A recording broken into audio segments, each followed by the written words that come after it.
Now that the fixtures are out, we can really get down to creating some proper drafts. However, there's been a lot to think about given the fact that now we have Manchester United, Manchester City, Burnley and Aston Villa having blanks in the very first game week. Spurs have apparently the easiest run of fixtures on the season ticker, whereas West Ham, Leeds and Man City are considered to have the most difficult run of games for the start of this up and coming season. So what does that mean for our FPL plans and how can we deal with it? So let's get on with it.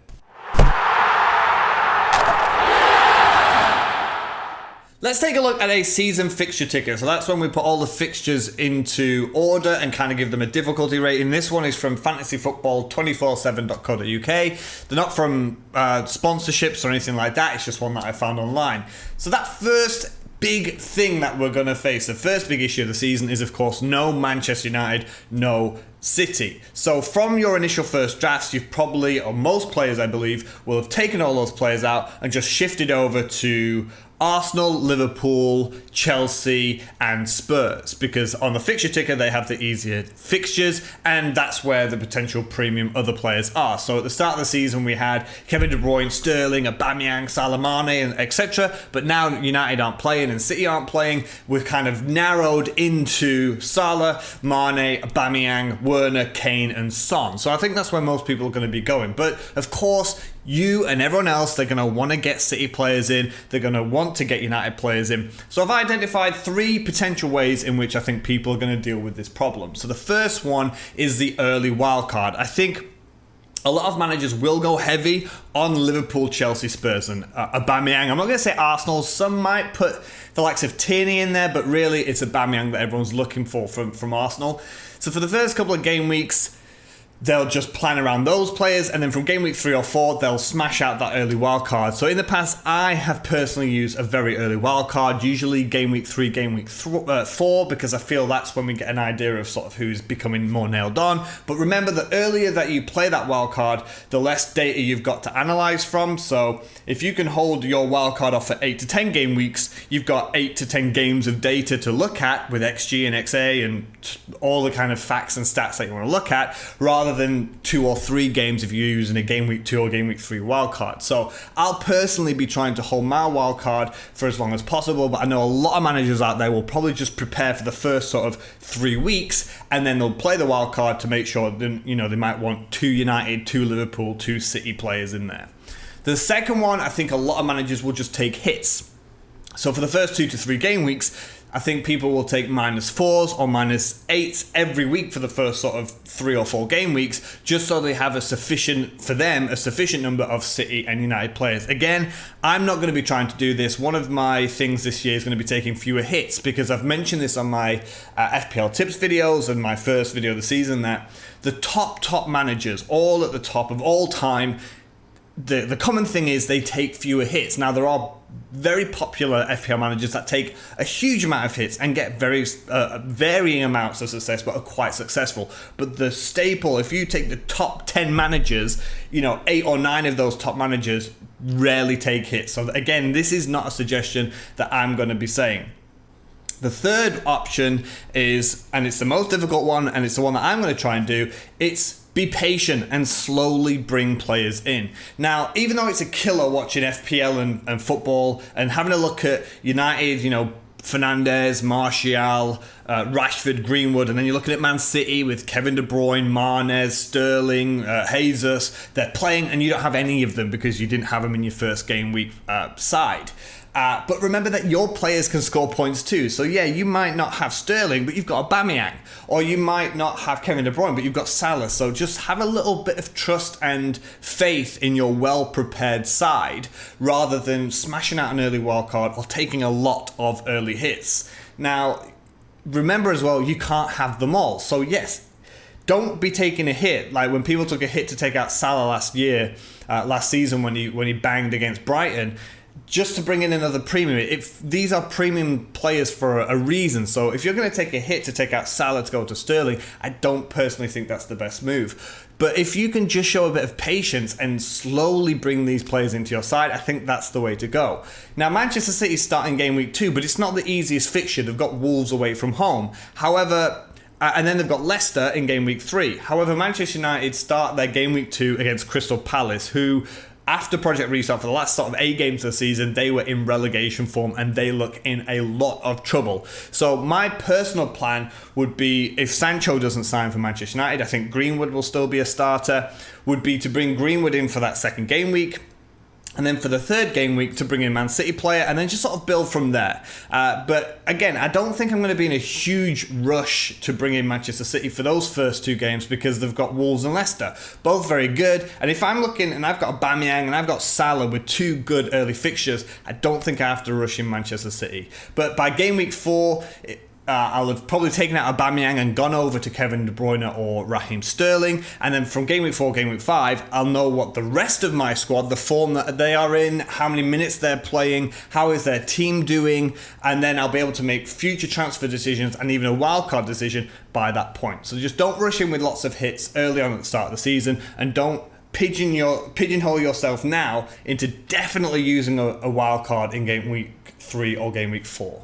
Now let's take a look at my current squad and my early season plans. Before we get into that, on the fixture ticker then, the easier fixtures at the start of the season are supposed to be for Spurs, Sheffield United and Leicester. And the most difficult fixtures are supposed to be for Leeds, West Ham and Arsenal. From game week 3 to 6, that's Arsenal. And you might notice the first thing is I don't have any Spurs, even though a lot of people on Twitter and in the FPL community are putting in Harry Kane or Heung-min Son. Now, let's be honest, they are the 2 assets that you're looking for at Spurs. Just like at Arsenal, you're only really looking at Pierre-Emerick Aubameyang. I just don't trust Spurs. They are still so inconsistent. Yes, towards the end of the season they were pretty good, but in game week 38 they didn't do particularly well. I just don't trust Spurs under Jose Mourinho, and without any sort of... Yes, they've signed Hjorberg from Southampton, but I just don't feel as though... I don't feel comfortable with Spurs, and for me, that's a transfer out waiting to happen. Also, I feel as though the fixture ticker is a little bit generous towards Spurs, because the first game of the season they're at home to Everton, and the second game of the season they're away to Southampton, and I actually think those are 2 teams that shouldn't be green, but should be more grey/orange, because Everton are usually pretty strong defensively. It's in attack where Everton are actually quite poor. And for Southampton, they're already improving their defence. I know they've lost Hjorberg to Spurs. However, I do feel ever since they got smashed by Leicester, that second half of the season, or at least the last 30% of the season, Southampton were actually a very, very decent side. So I don't feel as though Spurs is necessarily one to get on, especially for the price of 9 million for Son or 10.5 million for Kane. Now, I know that people are joking saying, well, he doesn't score in August, but the season starts in September. It's not the month that Harry Kane seems to struggle in, it's where it is in the season. It's the start of the season. For me, their transfers out waiting to happen. I still don't trust Spurs, and I'm more than happy looking at this side and having St. Maximin in for 1 game week rather than Heung-min Son, because that money frees me up elsewhere. The second thing you might notice is I do have Greenwood on the bench, because again, unless Sancho comes in, I think he's a starting 11 player for Manchester United, and he's a starting 11 player for me. So if I was going to do that in game week 2 anyway, I might as well just sit him on the bench for a week, because I'm pretty happy with the starting 11 that I've got. If I did have Heung-min Son, then that means either St. Maximin or Mitrovic have to start on the bench. And I don't mind Fulham start the season. Mitrovic is the talisman of Fulham. He is the one that scores a lot of goals. I think it was 26 goals he got last year. So if goals are going to come from Fulham, it's probably going to come from him. And Fulham's start of the season is actually pretty decent. Yes, Arsenal at home isn't the greatest, but Arsenal defensively are not the greatest. Fulham then go on to play Leeds away and Villa at home. And then they have a difficult fixture away to Wolves, but then they've got Sheffield United away and Crystal Palace away. So I feel as my sort of 1 weak link in the side, who isn't even that weak, I'm quite happy with this squad. We'll go through the rest of the 11 players now. So your goalkeeper's probably going to be a 4.5 million. Mine is, well, I've gone for McCarthy because, like I've said, I feel for the second half of the season, Southampton look very strong. Brighton, I feel Matt Ryan is a great shot stopper, but I think I might get a few more clean sheets from McCarthy, and I think Southampton's early fixtures are a little bit more generous than Brighton's. Trent Alexander-Arnold, I don't have to explain, of course, he's great. So you can see I've gone here for Justin, 4.5 million, because he is the replacement for Pereira, who until he comes back from his injury. He should be the nailed right back. And then Leicester's fixtures have got West Brom and Burnley in the first 2 game weeks. Game week 3 against Manchester City, that's when by that point I should be on a 3-4-3 formation and he'll sit out of that game week. And then West Ham and Villa. So going to that Leicester having a good start of the season, I think he's a good option at 4.5. Vinagre, of course, at Wolves. So the first 2 are not easy. See, Sheffield United away is a red fixture, but again, I don't feel as worried about Sheffield United in an attacking sense. It's defensively they're usually a lot stronger. City at home in game week 2. That's City's first game. Maybe they were a little bit rusty, but again, I could drop him for that game. And then Walker Peters, similar with McCarthy. If they get a clean sheet, that is a double bonus. Of course, if a goal goes in, that's a clean sheet wipeout for 2 of my players. However, he does play as a right back / right wing back. And again, 4.5 million. They've got Palace, Spurs, Burnley, West Brom, and then game week 5 Chelsea away, I'd probably bench him. But then Everton, Villa, Newcastle, Wolves away. So he's got 2 to 3 quite difficult fixtures in the first 9 game weeks. So again, that's where rotation will come in. Aubameyang will probably go out in game week 3 because for the first 2 games, Arsenal, you can see, have Fulham and West Ham. Aubameyang is going to be very important for that. But then they've got Liverpool, Sheffield United, Man City and Leicester. So by that point, you want to probably get your City assets in there. So he'll probably go out and Kevin De Bruyne or Raheem Sterling will come in and probably pocket me 0.5 million as well.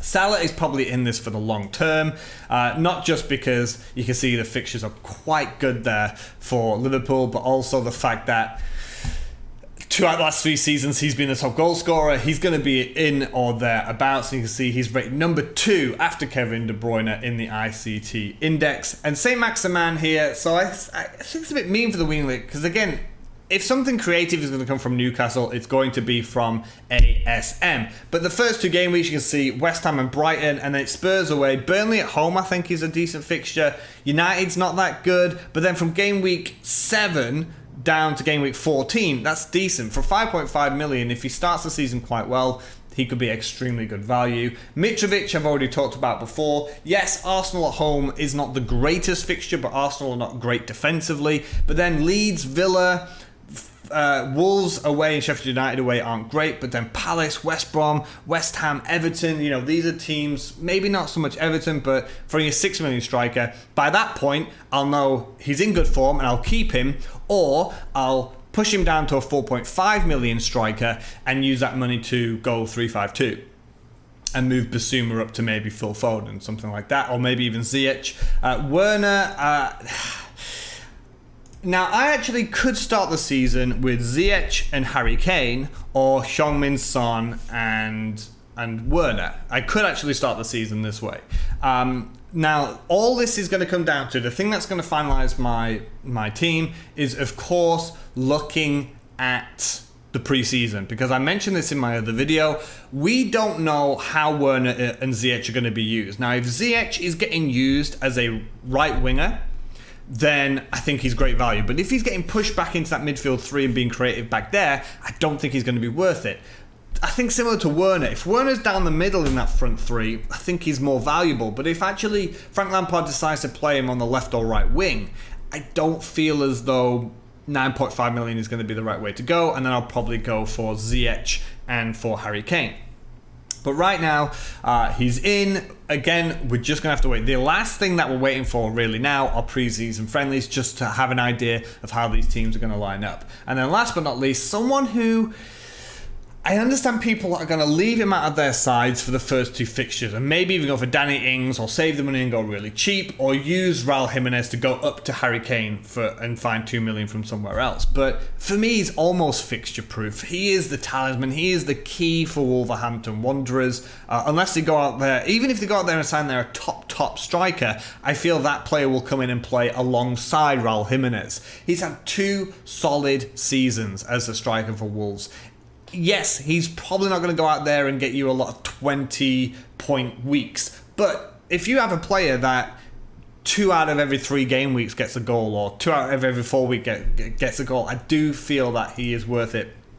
On my bench, we've got 4.5 million Basuma and we've got 4 million Ferguson. We're all still hoping that Ferguson's going to play. But if you are not necessarily wanting to risk Ferguson, Mitchell at 4 million here, Tyrick Mitchell.